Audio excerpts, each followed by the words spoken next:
Good morning to all of you. Today we will study the topic Archimedes principle. So देखिए आर्किन principal में क्या बोला जाता है. According to this principle when a body is immersed wholly और partially in a fluid it loses its weight which is equal to the weight of the fluid displaced by the body. बोलने का meaning क्या है कि जब किसी भी object को पानी में मर्ज किया जाएगा पार्शली या तो होली पूरी तरह से, तो वो अपना वेट क्या कर देगी, लूज करेगी. और कितना वेट लूज करेगी, जितना उसका वेट होगा, और उस वेट के अकॉर्डिंग वो क्या करेगी, वाटर को डिस्प्लेस्ड करेगी. उसी को आर्किमेडिस प्रिंसिपल बोला जाएगा. अभी देखिए इसको अंडरस्टैंड करने के लिए हमने क्या किया, एक आपके पास ये बीकर ले लिया. इस बीकर में वाटर आपने डाल दिया, और जो आपने वाटर डाला तो यहाँ पे ये हाफ फील्ड है, और इसको आपने एक ब्लॉक कंसिडर किया.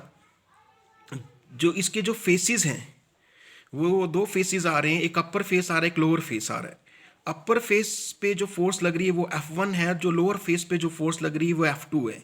तो आपने ये बोला कि आपने कंसिडर कर ली एक बॉडी जिसका मास m है, उसको आपने कंप्लीटली इमर्स कर दिया लिक्विड में जिसकी डेंसिटी रो है. कैपिटल A जो आ गया वो उसका एरिया ऑफ क्रॉस सेक्शन आ गया.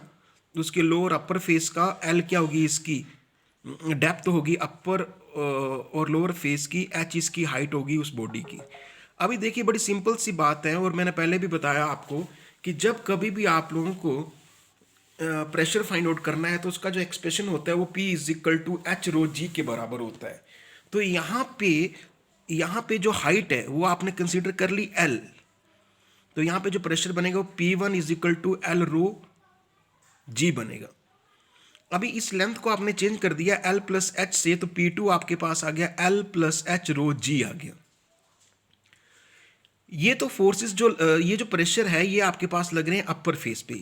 In the same way downward force लगेगी अपर फेस पे. जो P1 आपके पास होगी वो L रो जी होगी, और जो P2 होगी वो L plus H rho g के बराबर होगी. फिर आपको मैंने बताया कि जो प्रेशर होता है वो फोर्स इंटू एरिया होता है. तो फोर्स आपके पास किसके बराबर होता है, प्रेशर इंटू एरिया.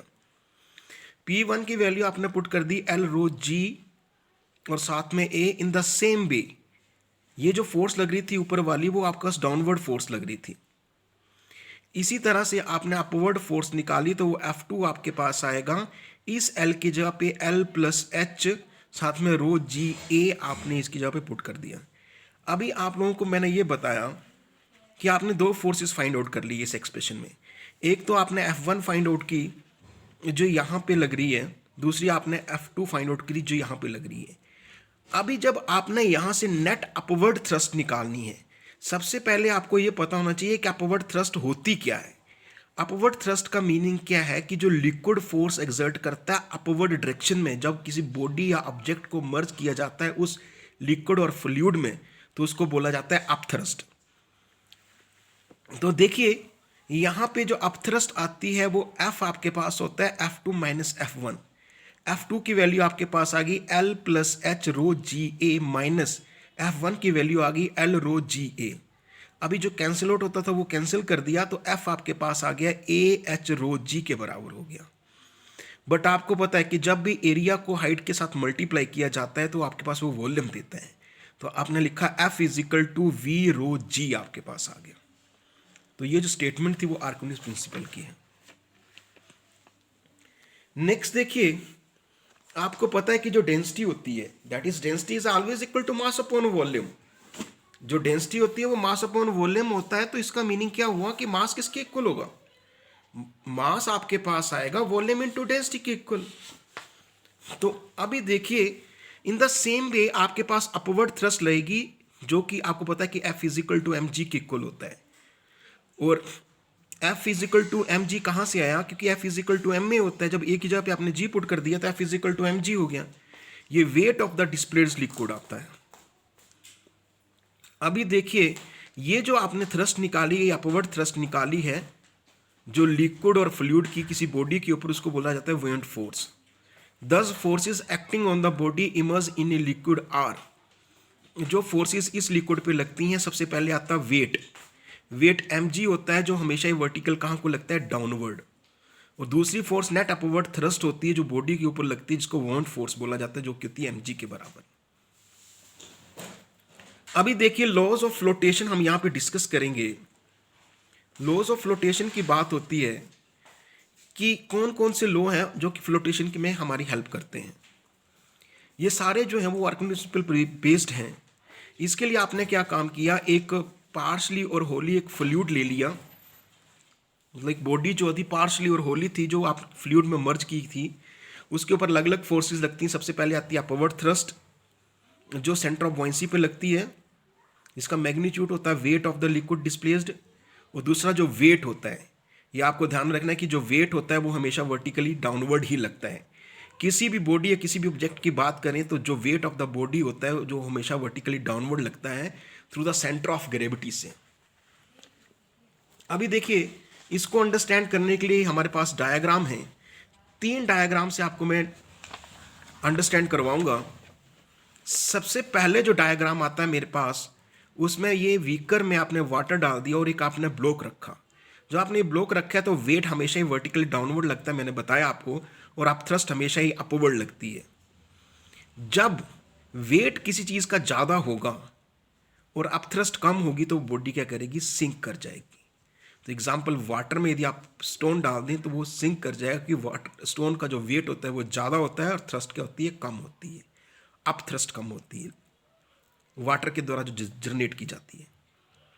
इसी तरह से मेरे पास यदि मैं कोई ऐसा कोई मटेरियल लेता हूं जो वाटर में ना तो वो सिंक करता है ना तो फ्लोट करता है, उस केस में जो वेट और अप थ्रस्ट होंगी वो दोनों आपस में इक्वल होंगी और जो बॉडी होगी, जो ऑब्जेक्ट होगा वो इक्विलिब्रियम में रहेगा। थर्ड केस, इस केस में अप थ्रस्ट की वैल्यू ज़्यादा आ रही है। जब अप थ्रस्ट की वैल्यू ज़्यादा होगी, वेट की वैल्यू कम होगी, तो वो ऑब्जेक्ट क्या करेगा, फ्लोट करेगा वाटर या लिक्विड में। तो वुड का एग्जांपल हुई, यदि वुड को वाटर में हम रखते हैं तो जो आपके पास वुड होती है वो फ्लोट करती है, क्योंकि वाटर जो होता है वो अप थ्रस्ट ज़्यादा देता है और वेट क्या होता है उसका, वुड का, कम होता है। नेक्स्ट टॉपिक मेरे पास आ रहा है स्ट्रीमलाइन फ्लो। देखिए स्ट्रीमलाइन फ्लो क्या होता है, इसमें यह बोला गया कि व्हेन कोई भी फ्लूइड या लिक्विड कहीं पे फ्लो करता है और उसकी मैं किसी भी एक पॉइंट पे वेलोसिटी निकालता हूं तो वो हमेशा सेम रहती है, इस फ्लो को क्या बोला जाता है, स्ट्रीमलाइन फ्लो। तो यहां पे ये बोला गया, when the flow of fluid is such that velocity of every particle of the fluid at any point is constant, then the flow is said to be steady or streamline flow। उस flow को क्या बोलेंगे, steady या streamline flow बोलेंगे। Next मेरे पास आता है laminar flow. जो वाटर होता है या कोई भी लिक्विड होता है वो हमेशा लेयर की फॉर्म में मूव करता है। अभी जब मैं उसकी वेलोसिटी फाइंड करता हूं तो अलग अलग लेयर की जो होती है वो अलग अलग वेलोसिटी आती है, डिफरेंट वेलोसिटीज आती हैं। बोलने का मीनिंग ये हुआ कि जब लिक्विड लेयर की फॉर्म में मूव करेगा तो जो वेलोसिटीज आएंगी वो डिफरेंट वेलोसिटीज आएंगी। ऐसा जो फ्लो होगा उसको बोलेंगे लैमिनर फ्लो। और जनरली जो स्ट्रीमलाइन फ्लो होता है इसको हम क्या बोल देते हैं, लैमिनर फ्लो ही बोलते हैं। इसका एग्जांपल आगे, जैसे वाटर कभी किसी पाइप से फ्लो कर रहा होता है तो उसके पास जो होता है वो स्ट्रीमलाइन फ्लो और लैमिनर फ्लो होता है। नेक्स्ट आता है टर्बुलेंट फ्लो। टर्बुलेंट फ्लो का मीनिंग हुआ the flow of fluid in which the velocity of all particles crossing a given point is not the same and the motion of the fluid becomes irregular or disordered is called turbulent flow। इस case में जो water होता है वो stream line मतलब constant velocity के साथ move नहीं करता है, वो हर एक लेयर की अपनी अपनी वेलोसिटी होती है, डिफरेंट वेलोसिटी के साथ मूव करता है, मतलब इरेगुलर मोशन होता है, डिसऑर्डर्ड मोशन होता है। ये जो फ्लो होता है उसको टर्बुलेंट फ्लो बोलते हैं, या तो उसकी वेलोसिटी हर एक पॉइंट पे क्या होगी, डिफरेंट होगी। इसका एग्जांपल, जब आपके पास किसी नाले या किसी भी खड्ड से जो पानी फ्लो करता है, that is example of the turbulent flow. Next आता है एनर्जी ऑफ लिक्विड। जो आपके पास लिक्विड होता है उसके पास 3 तरह की एनर्जीज होती हैं। First one is a kinetic energy, second one is a potential energy and third one is a pressure energy. Kinetic energy का मीनिंग ये होता है कि जब भी कोई लिक्विड या वाटर आपके पास मूव कर रहा है, फ्लो कर रहा है, तो उसके पास जो एनर्जी होगी इसको बोलेंगे kinetic energy. The energy possessed by a liquid due to its motion is called kinetic energy। The kinetic energy of a liquid of mass m moving with speed b is given by, उसको हम represent करते हैं half m v square से। तो जो यदि पर unit मास हमने किनेटिक एनर्जी निकालनी है तो kinetic energy per unit mass होती है half m v square upon m, m से एम कैंसिल आउट हो गया, हाफ बी स्क्वायर आ गया। In the same way potential energy निकालेंगे, the potential energy of a liquid of mass m at height h is mgh। जो potential energy per unit mass होती है वो mgh होती है, और जब पर यूनिट मास की बात करते हैं तो m से m कैंसिल आउट हो जाएगा, तो gh ही आपके पास आएगा। इसी तरह से जो नेक्स्ट एनर्जी होती है उसको बोलते हैं प्रेशर एनर्जी। प्रेशर एनर्जी क्या होती है कि जब भी आपके पास वाटर फ्लो करता है किसी पाइप में, तो उसके पास जो एनर्जी होती है वो प्रेशर एनर्जी होती है। The energy possessed by liquid by virtue of its pressure is called your pressure energy. जब भी लिक्विड मूव करता है, ठीक है, किसी प्रेशर के साथ, उसके पास प्रेशर एनर्जी होती है। इसके लिए हमने क्या काम किया, एक वेसल लिया और उस वेसल में वाटर डाल दिया और एक होल करके वहाँ पे पिस्टन फिट कर दिया। जैसे वाटर का प्रेशर बढ़ेगा, ऑटोमेटिकली जो पिस्टन की डिस्प्लेसमेंट होगी उसको हमने माना dx। तो देखिए प्रेशर एनर्जी पर यूनिट मास को अंडरस्टैंड करने के लिए अभी जो नेक्स्ट इसका मैथमेटिकल एक्सप्रेशन जो मैं आपको बता रहा हूँ वो मेरे पास आता है। देखिए ये आ गया। तो यहाँ पे ए जो है मैंने एरिया ऑफ क्रॉस सेक्शन मान लिया पिस्टन का, पी मैंने मान लिया, A area of cross section आ गया पिस्टन का, पी जो था pressure experienced by the liquid आ गया। तो जो फोर्स एक्टिंग होगी, क्योंकि प्रेशर होता है फोर्स अपॉन एरिया, तो फोर्स आपके पास आएगी pressure into area. In the same way if dx हमने मान ली distance moved by the piston, then work done किसके बराबर होगा, वर्क डन आपके पास आएगा W is equal to P A D X. जब a को dx से मल्टीप्लाई करते हैं तो dv आता है, तो वर्क डन आपके पास होता है p dv के बराबर। तो dv आपके पास आता है a dx, volume of the liquid swept. In the same way this work done is equal to the pressure energy of the liquid. ये जो वर्क डन होता है वो किसके बराबर होता है, pressure energy of the liquid के बराबर होता है। ठीक है, तो आपके पास यहाँ पे वॉल्यूम dv, जो pressure energy of liquid in volume dv आपके पास आएगा, यहाँ पे आएगा रो इंटू dv। अभी यहाँ पे रो इंटू dv क्यों आएगा,